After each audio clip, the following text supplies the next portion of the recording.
Hello everyone, good afternoon. आज के video में हम डिस्कस करेंगे पैसे कमाने के तरीके के बारे में जो कि ट्रेडिंग में अप्लाई होते हैं। सो चलिए इस वीडियो में हम इसी चार्ट को ले लेते हैं। ठीक है, let's say if you have a lot of money and you have a rule कि इस हिसाब से हम एवरेज करेंगे कि हमें टेक्निकल एनालिसिस से कोई मतलब नहीं है, या फिर अगर हम टेक्निकल एनालिसिस देख के भी करते हैं तो हम हमारे काउंटर मूव कितना भी चले जाए हम हार नहीं मानेंगे। ठीक है, तो ये एक तरीका होता है जो यूजुअली बहुत ही डेंजरस होता है और इसके लिए काफ़ी अच्छा मनी मैनेजमेंट चाहिए, मतलब एक एटीट्यूड की। क्योंकि देखिए रिवर्सल तो होते ही है, जैसे कि यहाँ गया, ये देखिए थोड़ा सा पुल बैक आया, यहाँ से भी रिवर्सल आ रहा है, तो रिवर्सल तो होते ही हैं। तो इस बेस पे ये थ्योरी होती है कि इस हिसाब से कि स्क्वायर रूट जो होता है 1, 2, 4, 8, ओके, इस हिसाब से 16, 32, इस हिसाब से जो है 64, 128, 256, इस हिसाब से। तो लेट्स से कि मैं ये एक रेसिस्टेंस है HR1, यहाँ पे मैं एक लाइन डाल देता हूँ। तो इस पे कोई ट्रेडर शॉर्ट करता है। ठीक है, शॉर्ट करने के बाद उसका टारगेट है HS1, बट प्राइस पलट जाता है। ओके, मतलब कुछ ऐसे सिग्नल होते हैं जो कि जैसे यहाँ पे मल्टीपल टचेस हो रहा है, मतलब इस दीवार को तोड़ने की कोशिश कर रहा है प्राइस, बट फिर भी अगर एक ट्रेडर एग्जिट नहीं करता है अपने ट्रेड को, तो इस कंडीशन में जब ये मूव्स आते हैं तो एक रेंज बना ली जाती है कि लेट्स से यहाँ पे 1 लॉट शॉर्ट है, इधर 2 लॉट शॉर्ट होगा।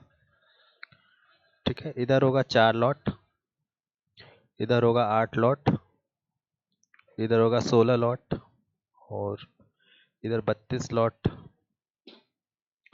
64 लॉट, इस हिसाब से 128 लॉट।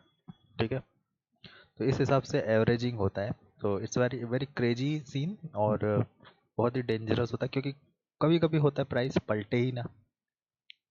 ठीक है, अगर नहीं पलटता है तो बहुत बड़ा नुकसान होने की संभावना होती है। तो अगर इसका हम कैलकुलेशन करें तो यहाँ पे 1 लॉट था, तो 1 से 2, मतलब नुकसान आपका बढ़ता जा रहा है। बट एक सिनेरियो बन रहा है कि ये जो आपने शॉर्ट किए हैं, तो प्राइस को जरूरी नहीं है कि वो वापस यहाँ आए तो ही आपका फायदा होगा। जिस हिसाब से आपने शॉर्टिंग की है, तो प्राइस अगर इधर भी आ जाता है तो आप भी प्रॉफिट पे निकलते हो। इस हिसाब से जो भी इसका कैलकुलेशन होता है उस हिसाब से प्राइस थोड़ा सा रिट्रेस होने की जरूरत होती है, आप मतलब कुछ ना कुछ प्रॉफिट बना के ही निकलोगे। But it's very dangerous situation, it's not advisable for retail traders, because इसके लिए फंड्स का एलोकेशन बहुत ज़्यादा चाहिए। इस टाइप का फंड एलोकेशन चाहिए कि जब आप 128 तक भी पहुंच जाओ, 128 लॉट तक तभी पहुंच जाओ, तब भी आपका वो 10% ऑफ द कैपिटल होना चाहिए जो भी आपने डिप्लॉय किया है। और जिस दिन ऐसी रैली आती है कि जिस दिन प्राइस जो होते हैं कि वो इस हिसाब से गिरता ही जा रहा है, या मतलब रिट्रेस ही नहीं हो रहा है, उस दिन वो मारे जाएंगे सभी लोग, क्योंकि उनके पास कोई ऑप्शन ही नहीं होगा कि स्क्वायर ऑफ कैसे करें। लॉस में ही निकलना पड़ेगा। वो लॉस जो रहेगा एक लॉट का, 128 लॉट का जो बहुत बड़ा लॉट हो जाएगा। So this is not a feasible solution for all the traders. So हम दूसरा तरीका अगर बात करें, दूसरा तरीका होता है कि हेजिंग। हेजिंग का मतलब कि लेट्स से एक ट्रेडर ने इस HR1 पे शॉर्ट किया, और उसको अगर लगता है, उसको कोई पता है कि जैसे कुछ भी उसकी थ्योरी है कि ये लेवल ब्रेक कैसे होगा, मतलब फेल हो गया क्या, अगर ये वो पता लगा लेता है, तो उस हिसाब से उस अपने काउंटर ऑर्डर एक्टिवेट कर लेगा कि मैंने यहाँ पे 10 लॉट शॉर्ट किया है, अगर ये ट्रेड फेल होता है या तो मैं पहले ही काउंटर ऑर्डर लगा देता हूँ, या एक बार कॉन्फर्मेशन हो जाए कि हाँ ये लेवल फेल हो चुका है, जैसे लेट से वॉल्यूम ब्रेकआउट, तो उसके बाद मैंने यहाँ पे काउंटर ऑर्डर लगा दिया और इस लॉस इसको भी चलने दिया। तो अभी यहाँ पे एक सीन आता है कि आपके जो फर्स्ट वाला अकाउंट है जहाँ पे आपने 10 लॉट शॉर्ट किया है, अगर आप उसको होल्ड करना चाहते हो यहाँ तक, क्योंकि आपके माइंड में एक थॉट है कि हो सकता है प्राइस वापस यहाँ इसके नीचे आएगा, और this is going up because for temporary purpose.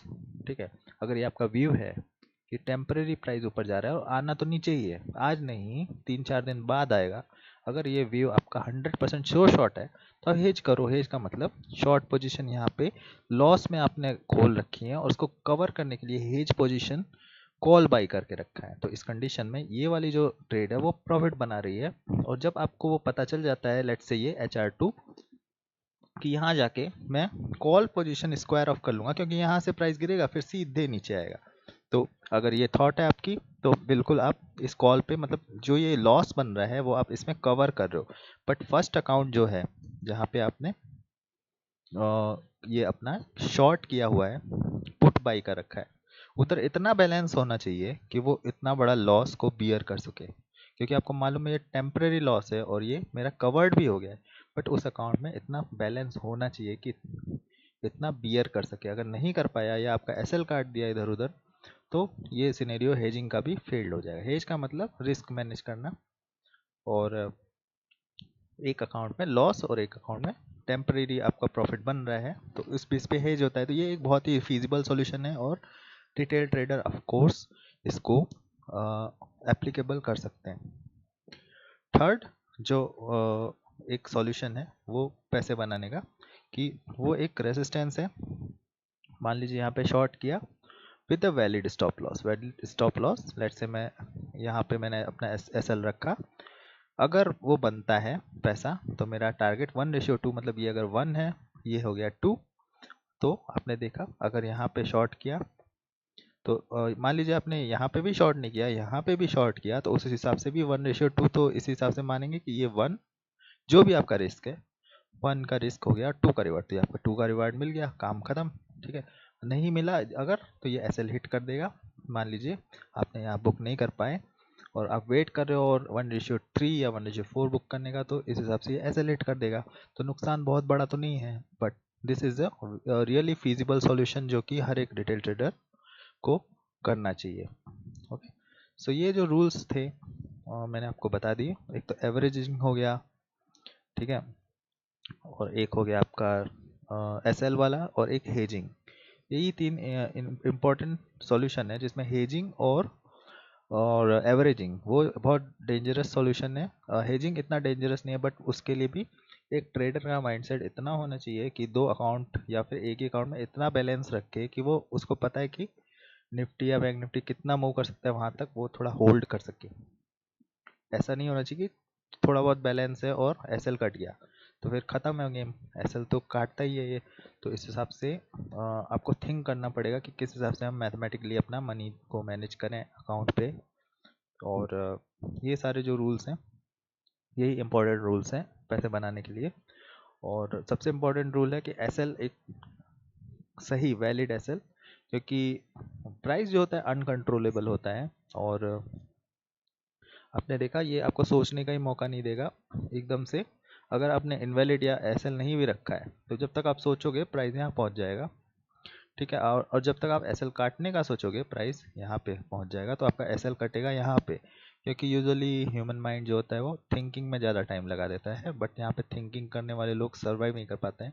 तो इसलिए थिंक करने का तो हमें मौका ही नहीं मिलता है, तो हम एक ऑलरेडी सिस्टम में स्टॉप लॉस लगा के रखेंगे ताकि वो जैसे भी कटे तो हमारा एसएल जो भी है वो चला जाएगा और हमारा एक्चुअली इतना बड़ा लॉस नहीं होगा, छोटा लॉस होगा। ठीक है, उस छोटे लॉस को समझने के लिए आपको एक लेवल पता होना चाहिए कि इस लेवल पे ही मैं शॉर्ट कर रहा हूँ और इस हिसाब से जो इसका एसएल है जो भी उसके आसपास ही रखूँगा। तो ये एक सब्जेक्ट होता है पूरा स्टडी का। और जो ऑप्शंस होते हैं वो स्ट्रेटजीज होती हैं, जैसे आपने सुना होगा बटरफ्लाई। ओके, ये सारी ऑप्शंस की जिसमें स्प्रेड्स होते हैं पूरे, तो उस पर तो मैं इंटरेस्ट ही नहीं रखता हूँ, ना ही मैं उसको ट्रेड करता हूँ, तो उसके बारे में एडवाइस नहीं कर सकता।